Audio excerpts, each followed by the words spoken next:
Hello hello hello hello hello hello hello. शुरू करी। Good afternoon. चलिए शुरू करते हैं हम लोग। आवेश घनत्व। आवेश घनत्व क्या है? देखिए सर, एक होता है घनत्व, ध्यान दीजिएगा, एक होता है घनत्व।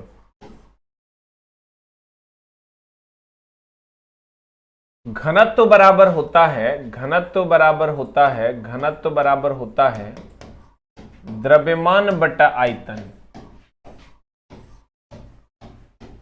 ध्यान दीजिएगा, घनत्व बराबर होता है द्रव्यमान बटा आयतन।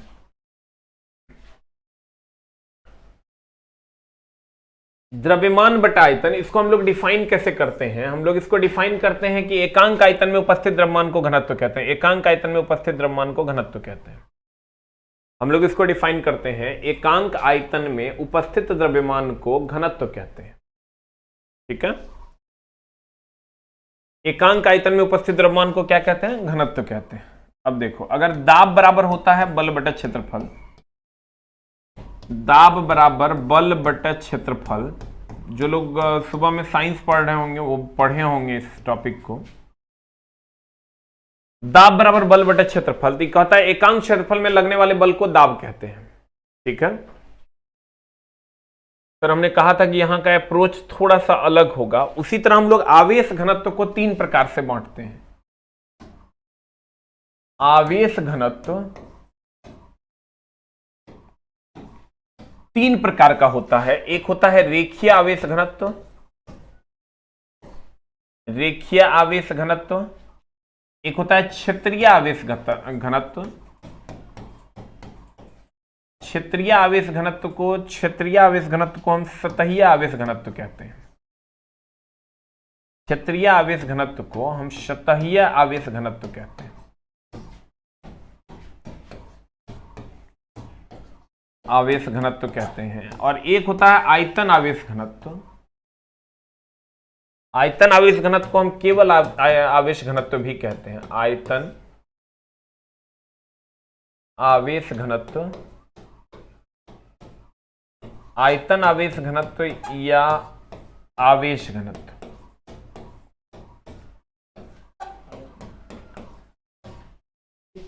एक होता है रेखीय आवेश घनत्व, रेखीय आवेश घनत्व। एक होता है क्षेत्रीय आवेश घनत्व या सतहीय आवेश घनत्व। एक होता है आयतन आवेश घनत्व या आवेश घनत्व। इसको हम लोग सर अगर हम डिनोट करने की बात करें, इसको अगर हम डिनोट करने की बात करें तो इसको डिनोट करते हैं लैम्डा से, इसको डिनोट करते हैं सिग्मा से, इसको डिनोट करते हैं रो से।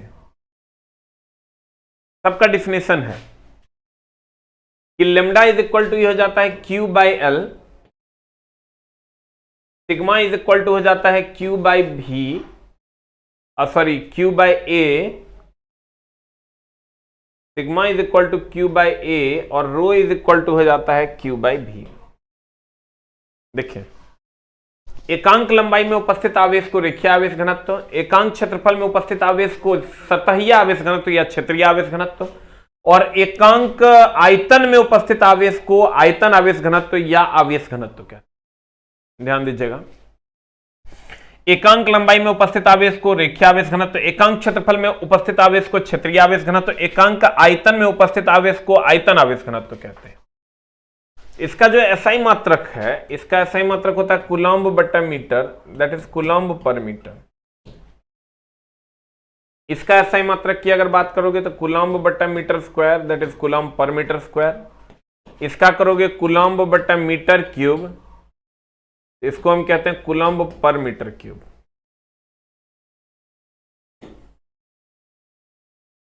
देखो, रेखीय आवेश घनत्व होता है क्यू बाई एल। एकांक मीन्स एक, एकांक मीन्स एक। एकांक लंबाई में उपस्थित आवेश को, जैसे हमने कहा था सर पीछे आपको कि जैसे इसको हम लोग डिफाइन करते हैं ना, तो इसको हम लोग डिफाइन करते हैं एकांक आयतन में उपस्थित द्रव्यमान को घनत्व कहते हैं, एकांक क्षेत्रफल में लगने वाले बल को दाब कहते हैं। वैसे ही इसको हम लोग डिफाइन करते हैं, एकांक लंबाई में उपस्थित आवेश को रेखीय आवेश घनत्व कहते हैं, एकांक क्षेत्रफल में उपस्थित आवेश को क्षेत्रीय आवेश घनत्व कहते हैं, एकांक आयतन में उपस्थित आवेश को आयतन आवेश घनत्व कहते हैं, और आयतन आवेश घनत्व को ही हम सर आवेश घनत्व कहते हैं, और क्षेत्रीय आवेश घनत्व को ही हम सतहीय आवेश घनत्व कहते हैं। अब देखो, कहते हैं आवेश घनत्व, रेखीय आवेश घनत्व, इसको हम लेमडा से डिनोट करते हैं। प्रति एकांक लंबाई पर कुल आवेश की मात्रा को रेखीय आवेश घनत्व कहते हैं। Lambda is equal to Q by L. Lambda is equal to Q by L, इसका मात्रक कूलम बटा मीटर होता है। उसके बाद है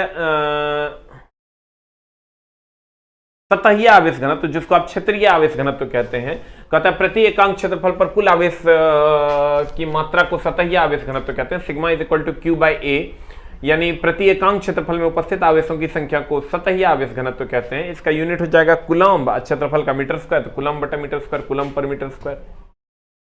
आवेश घनत्व या इसको आयतन आवेश घनत्व कहते हैं। प्रति एकांक आयतन में कुल आवेशों की संख्या को आवेश घनत्व कहते हैं। Rho is equal to Q by V, इसको कूलम बटा मीटर क्यूब, कूलम पर मीटर क्यूब भी कहते हैं। इसका यूनिट होता है। तो सर हमने आपको कहा कि आवेश घनत्व कितने प्रकार का, 3 प्रकार का। एक रेखीय आवेश घनत्व जिसको लेमडा से, क्षेत्रीय या सतहीय आवेश घनत्व सिग्मा से, आयतन आवेश घनत्व या आवेश घनत्व रो से डिनोट करते हैं। इसका फॉर्मूला होता है Q by L, Q by A, Q by भी। तो अब आते हैं विद्युत वाहक बल। विद्युत वाहक बल क्या होता है सर? व्हाट इज विद्युत वाहक बल? इलेक्ट्रोमोटिव फोर्स कहते हैं इसको, विद्युत वाहक बल।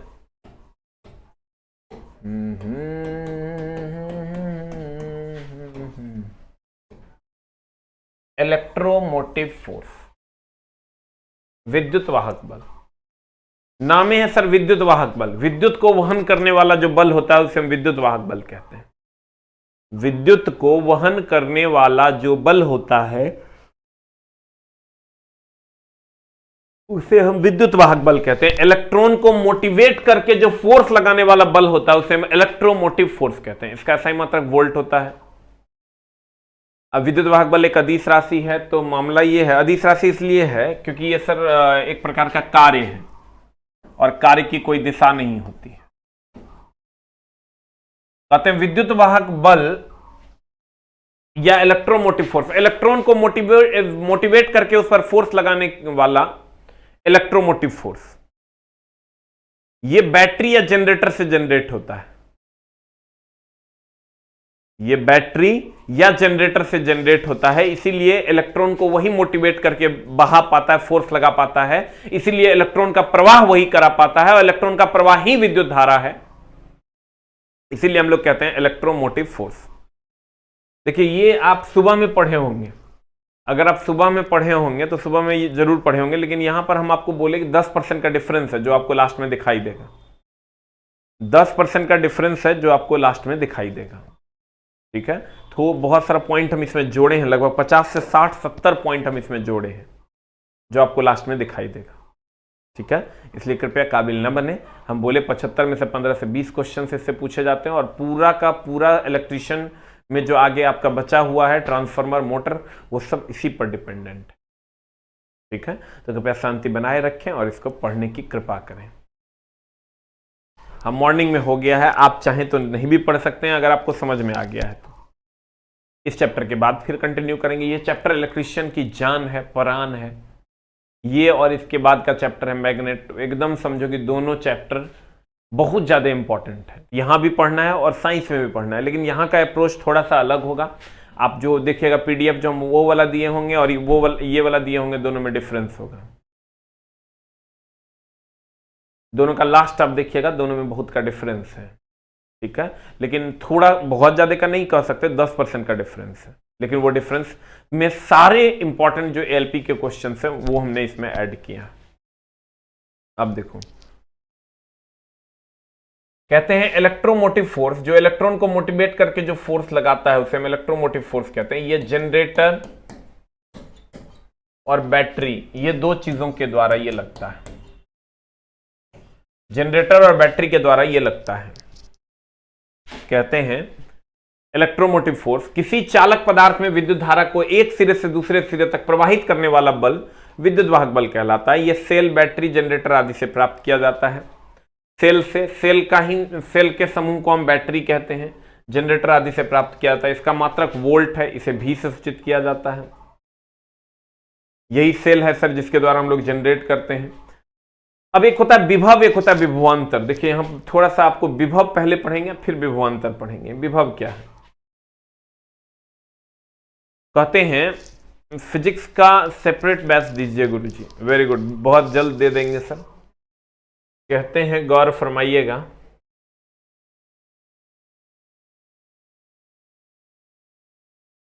अगर एकांक धनावेश को, मान लो एकांक धनावेश है, उसको अनंत से विद्युतीय क्षेत्र के अंदर, कोई भी विद्युतीय क्षेत्र है, विद्युतीय क्षेत्र के अंदर लाने में किए गए कार्य को विद्युतीय विभव कहते हैं। ध्यान दीजिएगा सर, एकांक धनावेश को अनंत से, कहां से? अनंत से विद्युतीय क्षेत्र में लाने में किए गए कार्य को विभव कहते हैं। सेकेंडरी सेल और प्राइमरी सेल, सेकेंडरी सेल किस नियम से वर्क करता है? सेकेंडरी सेल का कोई नियम नहीं होता है, वो तो सर उत्क्रमणीय अभिक्रिया के द्वारा काम करता है। कहते हैं एकांक धनावेश को अनंत से विद्युतीय क्षेत्र के अंदर लाने में किए गए कार्य को विद्युतीय विभव कहते हैं। इसका सर फॉर्मूला होता है V is equal to W by Q. V is equal to W by Q. ध्यान देना, एकांक धनावेश को, इसको मेरी जान, एकांक धनावेश को अनंत से, एकांक धनावेश को अनंत से विद्युतीय क्षेत्र के अंदर लाने में किए गए कार्य को विभव कहते हैं। इसका जब यूनिट करोगे तो W कार्य है, कार्य का सही मात्रक जूल होता है, आवेश का कुलम्ब होता है तो जूल पर कुलम्ब, जूल पर कुलम्ब बोले तो क्या होता है? वोल्ट। जूल पर कुलम्ब बोले तो क्या हो जाएगा? वोल्ट। देखो ध्यान देना, कहते हैं एकांक धनावेश को अनंत से विद्युतीय क्षेत्र तक लाने में किए गए कार्य को विभव कहते हैं। कार्य एक अदिश राशि है, इसलिए यह भी अदिश राशि होगा। कार्य का जूल होता है, क्यू का कुलम्ब हो गया जूल पर कुलम्ब, जूल पर कुलम्ब को वोल्ट कहते हैं। तो कहता है, देखो क्या कहता है, एकांक आवेश को अनंत से किसी बिंदु तक लाने में किए गए कार्य को विभव कहते हैं। V is equal to W by Q, और इसका यूनिट अगर देखोगे तो W का हो गया जूल, क्यू कुलम्ब हो गया, तो ये हो गया जूल पर कुलम्ब, और जूल पर कुलम्ब को हम क्या कहते हैं? वोल्ट कहते हैं। जूल पर कुलम्ब को हम क्या कहते हैं मेरी जान? वोल्ट कहते हैं। अब विभवांतर की अगर बात करोगे तो विभवांतर क्या है? ध्यान दीजिएगा, विभवांतर क्या है? व्हाट इज विभवांतर? पोटेंशियल डिफरेंस कहते हैं इसको। ये पोटेंशियल डिफरेंस, दैट इज विभवांतर। देखो जैसे सर लेवल में अंतर के कारण पानी का प्रवाह होता है, हम बार बार ये एग्जांपल बताते हैं जिससे बच्चे आराम से समझ पाते हैं इसको। अगर मान लो कि ये एक कंटेनर है और ये एक कंटेनर है, इसमें यहां तक पानी है,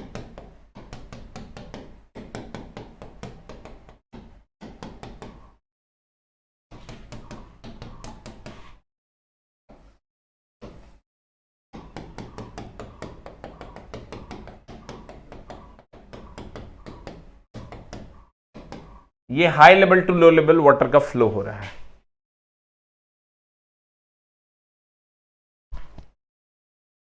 सर वैसे ही बैटरी में भी करंट का जो फ्लो होता है वो हाई टू लो होता है। जैसे ये अगर बैटरी है तो इसमें दो टर्मिनल होते हैं, एक होता है पॉजिटिव टर्मिनल और एक होता है निगेटिव टर्मिनल। तो पॉजिटिव टू निगेटिव करंट का फ्लो होता है इसमें। ध्यान दीजिएगा sir, positive to negative current का फ्लो होता है। यहां पर अगर इलेक्ट्रॉन्स की संख्या जहां ज्यादा होगी, ज्यादा से कम में इलेक्ट्रॉन का फ्लो होता है। तो यही होता है विभव में अंतर। विभव में अंतर यानी वोल्टेज में अंतर। ये अगर यहां अगर 10 वोल्ट पर होगा तो ये 8 वोल्ट पर होगा, तो 10 से 8 वोल्ट में करंट का फ्लो हो जाएगा। विभव में अंतर के कारण ही विद्युत धारा का प्रवाह होता है। अगर दोनों तार को अगर पॉजिटिव टर्मिनल से जोड़ दोगे तो विद्युत धारा का प्रवाह नहीं होगा। अगर ये 10 वोल्ट पे है और 10 वोल्ट पे तुम अगर कोई और पॉजिटिव टर्मिनल है, इससे तुम जोड़ दोगे तो विद्युत धारा का प्रवाह नहीं होगा। जब भी तुमको जोड़ना होगा पॉजिटिव टू निगेटिव जोड़ना होगा। तो विद्युत धारा का प्रवाह जो है वो हमेशा उच्च विभव से निम्न विभव होता है, अर्थात विभव में अंतर के कारण, अगर यहां 10 वोल्ट है, यहां 8 वोल्ट है, तो ये जो विभव में अंतर है 2 वोल्ट का, इसी के कारण विद्युत धारा का प्रवाह होता है। जितना ज्यादा अंतर होगा उतना तेजी से धारा का प्रवाह होगा, लेवल में जितना ज्यादा का अंतर होगा उतना तेजी से पानी का प्रवाह होगा। तो कहते हैं कि जब किसी चालक में विद्युत धारा प्रवाहित होती है तो उसके सिरों पर के विभवों में कुछ अंतर हो जाता है, जिसे विभवांतर कहते हैं। अर्थात हम कह सकते हैं कि विभवांतर के कारण ही विद्युत धारा का क्या होता है, प्रवाह होता है। इसी को आगे बढ़ा के हम लोग लिख लेंगे, अर्थात हम कह सकते हैं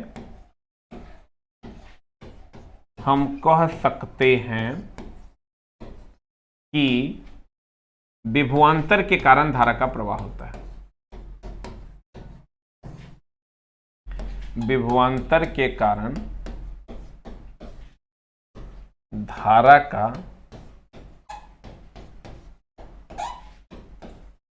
प्रवाह होता है। अर्थात हम कह सकते हैं कि विभवांतर के कारण धारा का प्रवाह होता है। 10 प्लस और 10 माइनस नहीं अगर होगा सर, तो दोनों में डिफरेंस कितने का है वो तो देखिए। 10 टका आप आमदनी है, 10 टका आप कर्जा में है, तो अंतर है कि नहीं है? 20 का अंतर हो गया, और तेजी से धारा का प्रवाह होगा। अर्थात हम कह सकते हैं कि विभवांतर के कारण किसका प्रवाह होता है, धारा का प्रवाह होता है। देखिए, तो हमने कहा कि एकांक आवेश को अनंत से विद्युतीय किसी बिंदु तक लाने में किए गए कार्य को विभव कहते हैं। इसका मात्रक जूल पर कूलम यानी वोल्ट होता है। अब देखो,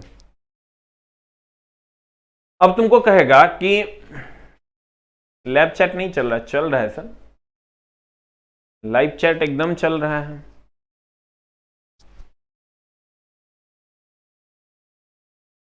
देखिए, अगर आपको कहेगा कि ईएमएफ का मान, जैसे ये मान लो ईएमएफ बोलो, देखो हम बार बार बोलते हैं सर ईएमएफ, विभव, वोल्टेज, एक के बात है रफली। ईएमएफ बोले, विभव बोले, वोल्टेज बोले, एक के बात है रफली। इस सब का ऐसा ही मात्रक वोल्ट है और सभी के सभी अदिश राशि है।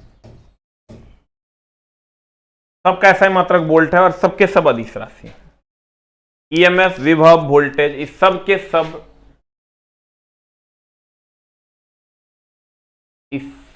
सब का ऐसा ही मात्रक वोल्ट है और ये सब के सब अदिश राशि है। अब देखो, कहते हैं अगर मान लो ये बैटरी है, अगर ये बैटरी है, इसका ये पॉजिटिव टर्मिनल है और इसका ये नेगेटिव टर्मिनल है। पॉजिटिव से नेगेटिव की ओर विद्युत धारा का प्रवाह होगा। और ये मान लो बैटरी है, इसमें भी एक पॉजिटिव टर्मिनल है और एक नेगेटिव टर्मिनल है। इसमें हमने तार नहीं जोड़ा। ये 12 वोल्ट का है, ये भी 12 वोल्ट का है। तो देखो, इसमें ईएमएफ का मान शून्य नहीं है, ईएमएफ नॉट इक्वल टू शून्य, 12 वोल्ट है, और धारा का मान भी शून्य नहीं है। धारा का, हाँ सर, उस पर डीएफसीसीआईएल पे भी वीडियो हम बना देते हैं। टाइम नहीं मिला, थोड़ा सा एक काम में बिजी थे, देखते हैं बना देंगे सर। और जब यहां आते हैं तो इसमें भी ईएमएफ का जो मान है, ईएमएफ का जो मान है वो नॉट इक्वल टू 0 है, लेकिन करंट का मान जो है वो इक्वल टू 0 है। ईएमएफ का मान नॉट इक्वल टू 0 है, electromotive force not equal to 0 है, लेकिन धारा का मान इक्वल टू 0 है। क्यों? क्योंकि हमने तार ही नहीं जोड़ा जो विद्युत धारा का प्रवाह होगा। इसमें हमने तार जोड़ दिया तो धारा का प्रवाह हो रहा है। ईएमएफ तो 12 वोल्ट था ही, इसमें भी ईएमएफ 12 वोल्ट है, लेकिन इसमें धारा का प्रवाह नॉट इक्वल टू 0 मतलब हो रहा है धारा का प्रवाह। इसमें धारा का प्रवाह 0 है। क्यों? क्योंकि तारे नहीं जोड़े हैं। इसका मतलब हम कह सकते हैं कि ईएमएफ का मान नियत होता है, फिक्स होता है, ये 12 वोल्ट। ईएमएफ का मान नियत होता है, फिक्स होता है 12 वोल्ट। धारा ईएमएफ का मान शून्य नहीं होता है, धारा का मान भी शून्य नहीं हो रहा है, लेकिन कभी कभी ईएमएफ का मान शून्य नहीं है, यानी ईएमएफ का मान कुछ है और धारा का मान शून्य हो सकता है जब तारे नहीं जोड़ेंगे। इलेक्ट्रोमोटिव फोर्स है लेकिन धारा का मान शून्य है क्योंकि तारे नहीं जोड़े हैं। तो कहता है त्रिदेव त्रिदर्शी जी, ईएमएफ का मान नियत रहता है, फिक्स रहता है। ईएमएफ का मान कभी शून्य नहीं हो सकता है धारा प्रवाह शून्य होने पर भी। ईएमएफ का मान कभी भी शून्य नहीं हो सकता है। देखो ईएमएफ का मान हमेशा ये 12 वोल्ट रहेगा। धारा प्रवाह चाहे शून्य हो जाए तो हो जाए, क्योंकि धारा प्रवाह तारे नहीं जोड़ेंगे, धारा का प्रवाह शून्य हो जाएगा। विभवांतर का मान धारा के घटने तथा बढ़ने पर क्रमशः घटता और बढ़ता है। ऑब्वियसली अगर विभवांतर का मान, एक गिलास पानी पिलाओ। विभवांतर का मान धारा के घटने बढ़ने से घटता बढ़ता है। अगर बहुत ज्यादा का अंतर होगा तो धारा का प्रवाह में बहुत ज्यादा का अंतर होगा। धारा का प्रवाह अगर कम होगा तो विभवांतर भी कम होगा। परिपथ में धारा का प्रवाह शून्य होने पर भी विभवांतर का मान शून्य हो जाता है। अगर धारा प्रवाह का मान शून्य है तो विभवांतर भी शून्य होगा, अर्थात 10 वोल्ट दोनों होगा तो 10 - 10 = 0, तो धारा का प्रवाह नहीं होगा, अर्थात विभवांतरे के कारण धारा का प्रवाह होता है। अब ये सब थोड़ा याद करने की जरूरत नहीं है। हम कहेंगे ईएमएफ का मान, ध्यान दीजिएगा, ईएमएफ का मान शून्य नहीं होता, लेकिन धारा का प्रवाह शून्य हो भी सकता है, नहीं भी। तार नहीं जोड़ेंगे धारा का प्रवाह शून्य हो जाएगा, तार जोड़ देंगे धारा का प्रवाह हो जाएगा। विभवांतर के कारण धारा का प्रवाह होता है, यानी विभव में अंतर रहेगा 10 वोल्ट 8 वोल्ट तब धारा का प्रवाह होगा। 10 रहेगा तो धारा का प्रवाह नहीं होगा। विभवांतर का मान 0 होगा तो धारा का प्रवाह नहीं होगा। अब देखो, एक है विद्युतीय क्षेत्र। क्या है मेरी जान? विद्युतीय क्षेत्र। तेरे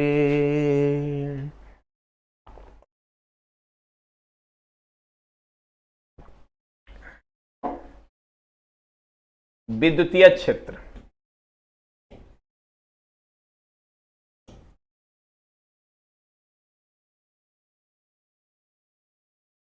इलेक्ट्रिक फील्ड।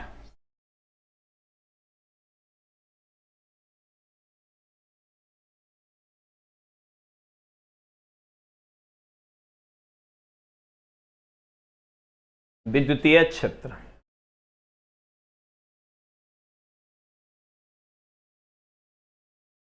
ये क्या है सर? अगर ध्यान देना,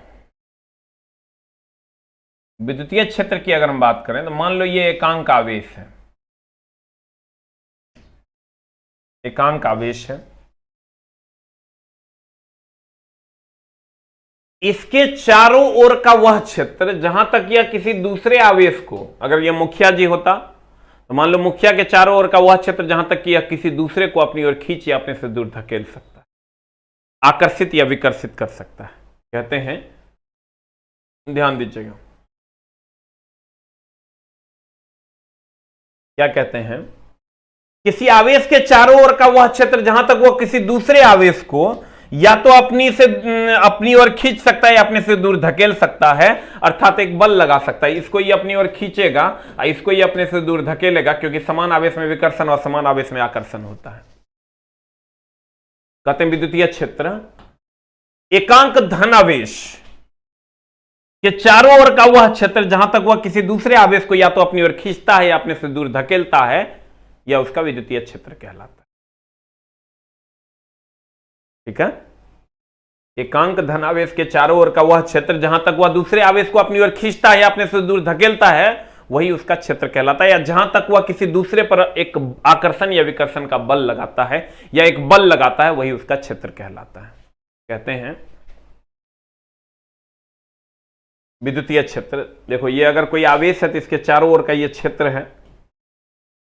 किसी आवेश या आवेश के चारों ओर का वह क्षेत्र जिसमें वह कोई दूसरा आवेश अपने पर एक बल का अनुभव करता है, या तो आकर्षण या तो विकर्षण का, उसे हम विद्युतीय क्षेत्र कहते हैं।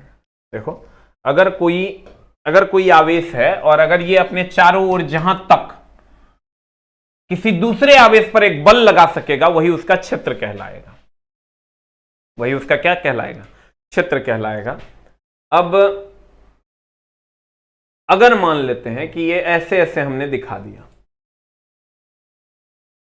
और इस साइड हमने ऐसे दिखा दिया, तो देखो सघन विद्युतीय क्षेत्र के लिए ये रेखा हम जो यूज करते हैं दिखाने के लिए, तो यहां देखने से ही लग रहा है कि ये सघन है, और यहां देखने से ही लग रहा है विरल है।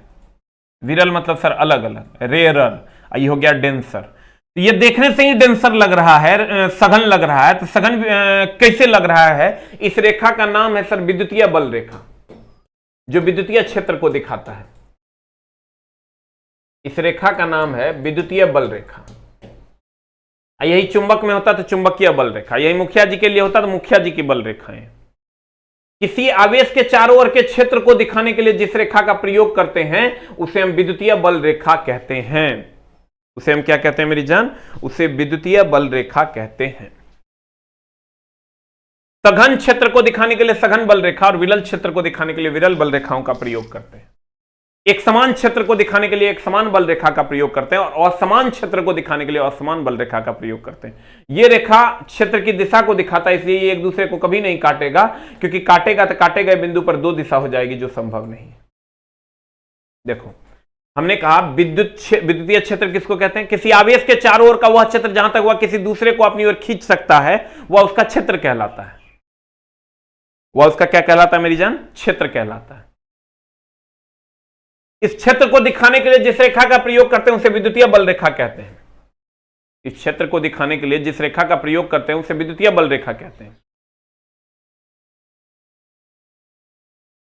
कौन बल रेखा कहते हैं? विद्युतीय बल रेखा कहते हैं।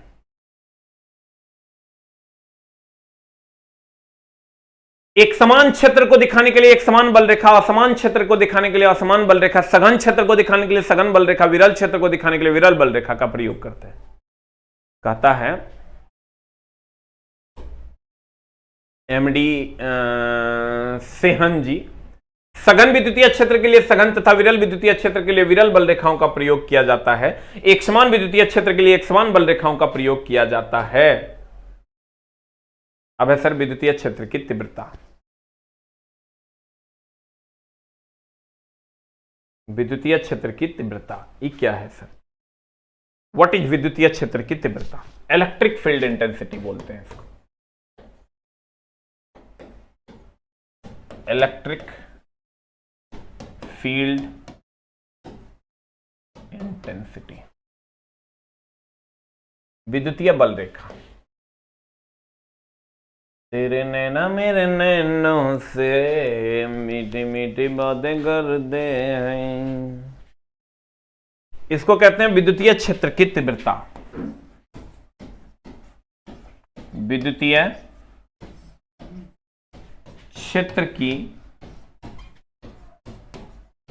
तीव्रता, इलेक्ट्रिक फील्ड इंटेंसिटी, विद्युतीय क्षेत्र की तीव्रता। ठीक है, एकदम इंग्लिश में भी देखिए आपके सामने उपस्थित है। कनक कुमार जी सीबीएसई वाले हूं, आपके सामने है सर इलेक्ट्रिक फील्ड इंटेंसिटी। विद्युतीय क्षेत्र की तीव्रता, तीव्रता कब आएगी? जब बल लगेगा। मान लो कि किसी को हम धक्का दे देंगे तो एक बल लगेगा, जिसको हम विद्युतीय क्षेत्र की तीव्रता कहते हैं। अगर हम पर एक बल लगेगा, राहुल जी, अगर हम पर एक बल लगेगा तो मेरी तीव्रता हो जाएगी। आवेश पर अगर एक बल लगेगा तो आवेश की तीव्रता हो जाएगी, उसी को हम विद्युतीय क्षेत्र की तीव्रता कहेंगे, उसी को हम विद्युतीय तीव्रता कहेंगे। हम पर बल लगेगा तब हम तीव्र हो जाएंगे, तो हमारी तीव्रता। आवेश पर बल लगेगा वो तीव्र हो जाएगा, तो आवेश की तीव्रता। और सर इसका फॉर्मूला हो जाता है E = F/Q। एकांक धन आवेश पर लगने वाले बल को विद्युतीय क्षेत्र की तीव्रता कहते हैं, और इसका यूनिट जब निकालेंगे तो न्यूटन बटा कूलम्ब हो जाता है। न्यूटन बटा कूलम्ब हो जाता है, इसको हम न्यूटन पर कूलम्ब कहते हैं। और सर न्यूटन बल का SI मात्रक है, तो बल का SI मात्रक न्यूटन, आवेश का कूलम्ब, न्यूटन पर कूलम्ब इसका SI मात्रक है। चूंकि बल है इसलिए सर लगने वाला बल जब ये तीव्र होगा तो एक निश्चित दिशा में हो। किसी को आप धक्का दीजिएगा और वो तीव्र होगा तो एक निश्चित दिशा में होगा, इसीलिए कहते हैं कि यह सदिश राशि है। जबकि विभव एक अदिश राशि है, विभव एक प्रकार का कार्य है। कहते हैं एकांक धन आवेश पर लगने वाले बल को विद्युतीय क्षेत्र की तीव्रता कहते हैं। इसका यूनिट न्यूटन बटा कूलम्ब, न्यूटन पर कूलम्ब, और यह सदिश राशि है। कहते हैं देखो, यदि किसी विद्युतीय क्षेत्र में किसी बिंदु पर Q आवेश पर F बल लगता है तो उस बिंदु पर विद्युतीय क्षेत्र की तीव्रता E बराबर F/Q होती है। इसका तीव्रता का ऐसा ही मात्रक अगर निकालोगे तो न्यूटन बटा कूलम, दैट इज न्यूटन पर कूलम होता है। यह एक सदिश राशि है। यह एक कौन सी राशि है? सदिश राशि है। देखो, अब कहा जाता है, कल ही एक प्रश्न आया था शाम वाले में कि किसी खोखले चालक के अंदर विद्युतीय क्षेत्र की तीव्रता जो होती है ई का मान 0 होता है। क्यों? क्योंकि अगर खोखला हम रहवे नहीं करेंगे तो बल केकरा पे लगेगा? आवेश खोखला चालक है तो अंदर में हवा है तो आवेश रहवे नहीं करेगा तो बल केकरा पे लगेगा? तो किसी खोखले चालक के अंदर विद्युतीय क्षेत्र की तीव्रता 0 होती है। इसीलिए कहा जाता है कि जब बिजली चमके ना तो कार के खिड़की और दरवाजे बंद कर लेने चाहिए और उसके अंदर चले जाने चाहिए, क्योंकि वह खोखला चालक की तरह व्यवहार करेगा और आपको करंट नहीं लगेगा। तो कहा जाता है किसी खोखले चालक के अंदर विद्युतीय क्षेत्र की तीव्रता 0 होती है क्योंकि उसके अंदर का माध्यम हवा है, हवा सरकुचालक होता है। इसलिए बिजली चमकते समय कार के खिड़की और दरवाजे क्या कर लेना चाहिए? बंद कर लेना चाहिए। एक चीज और ध्यान रखना, यहां पर एक लाइन लिख लो कहीं पर, खोखले चालक के अंदर विद्युतीय क्षेत्र की तीव्रता 0 होती है। खोखले चालक के अंदर तुमको पूछेगा, कल ही ये क्वेश्चन आया था, तो कहिएगा विभव अगर पूछेगा तो कहेंगे हर जगह समान होता है। विभव हर जगह समान। और अगर तीव्रता पूछेगा तो तीव्रता अगर खोखले चालक के अंदर कहे विभव हर जगह समान और तीव्रता अगर पूछेगा तो तीव्रता हो जाएगा 0। हर जगह समान को ही कल क्वेश्चन में लिख दिया था अस्थिर।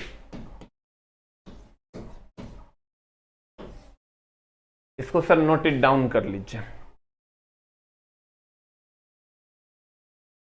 खोखले चालक के अंदर विभव हर जगह समान होता है।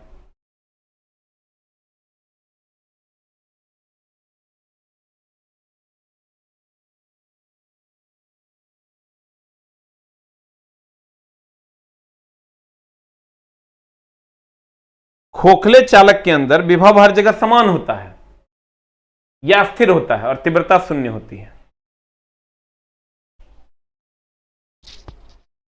खोखले चालक के अंदर विभव हर जगह समान या अस्थिर होता है जबकि तीव्रता 0 होती है।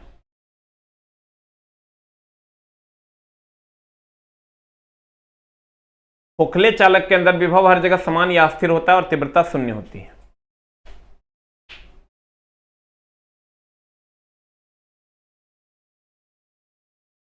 अब कहता है सर विद्युतीय बल रेखाएं, अभी तुरंत हम तुरंत बताए थे विद्युतीय बल रेखाएं क्या है। विद्युतीय बल रेखा हम बोले थे, चला किसी आवेश के चारों ओर के क्षेत्र को दिखाने के लिए विद्युतीय बल रेखा, सघन के लिए सघन, विरल के लिए विरल, एक समान के लिए एक समान, असमान के लिए असमान। कहते हैं किसी आवेश के चारों ओर के विद्युतीय क्षेत्र को दिखाने वाली बल रेखाओं को विद्युतीय बल रेखा कहते हैं। ये रेखाएं सर काल्पनिक है, ऑब्वियसली काल्पनिक है क्योंकि ये रेखा आवेश से तो निकलता नहीं है।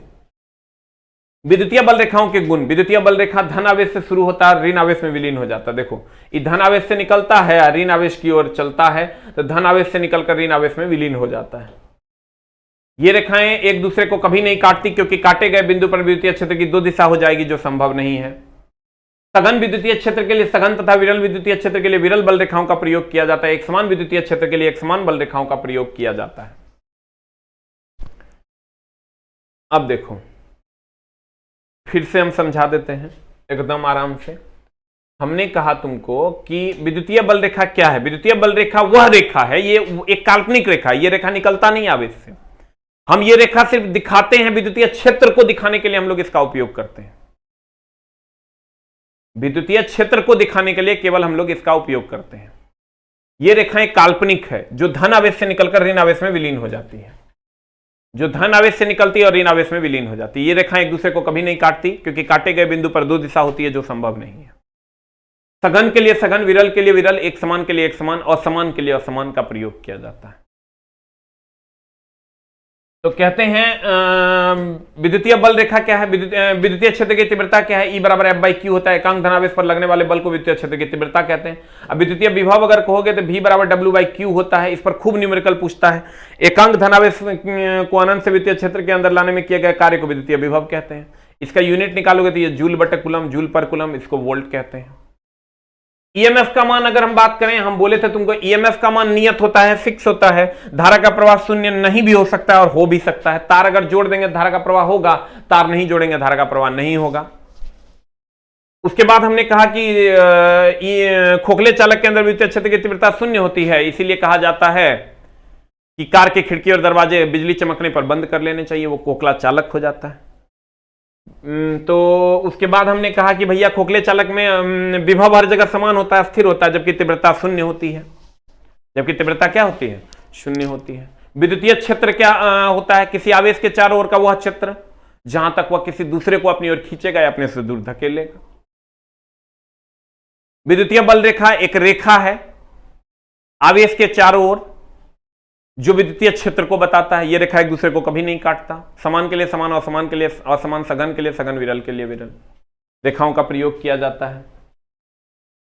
तो अगली कक्षा में हम लोग सर पढ़ेंगे करंट के बारे में, विद्युत धारा के बारे में।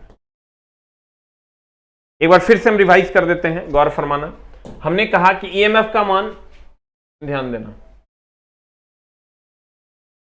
हमने यहां से कहा आवेश घनत्व। आवेश घनत्व तीन प्रकार के, रेखीय, क्षेत्रीय और आयतन। रेखीय हो जाएगा लैम्डा Q/L, क्षेत्रीय सिग्मा Q/A, आयतन रो Q/V। ये हो जाएगा कूलम पर मीटर, कूलम पर मीटर स्क्वायर, कूलम पर मीटर क्यूब। फिर हमने कहा एकांक धनावेश को अनंत से विद्युतीय क्षेत्र तक लाने में किए गए कार्य को विभव कहते हैं। V = W/Q, जूल बटे कूलम, जूल पर कूलम, दैट इज वोल्ट। फिर हमने कहा कि विभव के अंतर के कारण विद्युत धारा का प्रवाह होता है। अगर विभवांतर का मान 0 होगा, धारा का प्रवाह नहीं होगा। विभवांतर जितना ज्यादा होगा, धारा का प्रवाह उतना ज्यादा होगा। फिर हमने कहा कि आवेश के चारों ओर का वह क्षेत्र जहां तक वह किसी दूसरे को अपनी ओर खींचता है, अपने से दूर धकेलता है, विद्युतीय क्षेत्र कहलाता है। इसको दिखाने के लिए, विद्युतीय क्षेत्र को दिखाने के लिए हम लोग विद्युतीय बल रेखा का प्रयोग करते हैं। यह रेखा एक दूसरे को काटता नहीं है, काटे गए बिंदु पर नहीं तो दो दिशा हो जाएगा, जो संभव नहीं है। सघन के लिए सघन, विरल के लिए विरल, एक समान के लिए एक समान। फिर हमने पढ़ाया विद्युतीय क्षेत्र की तीव्रता। फिर हमने पढ़ा विद्युतीय क्षेत्र की तीव्रता। तो विद्युतीय क्षेत्र की तीव्रता के बारे में हमने जाना कि एकांक धनावेश पर लगने वाले बल को विद्युतीय क्षेत्र की तीव्रता कहते हैं। खोखला चालक के अंदर यह 0 होता है और खोखला चालक में विभव हर जगह समान होता है। ठीक है, थैंक यू वेरी मच। मिलते हैं हम लोग सर अगली कक्षा में। नोट्स नहीं बनाना है सर, पीडीएफ ही रहेगा और बुक आएगा तो बुक आपके पास रहेगा। Thank you very much, love you all, नमस्कार। खूब मन लगा के पढ़िए सर। ड्राइवर का 3 साल हो गया है, कभी भी ड्राइवर आ सकता है। ट्रेन चालू होगा तो पहला वैकेंसी ड्राइवर का आएगा। Thank you very much.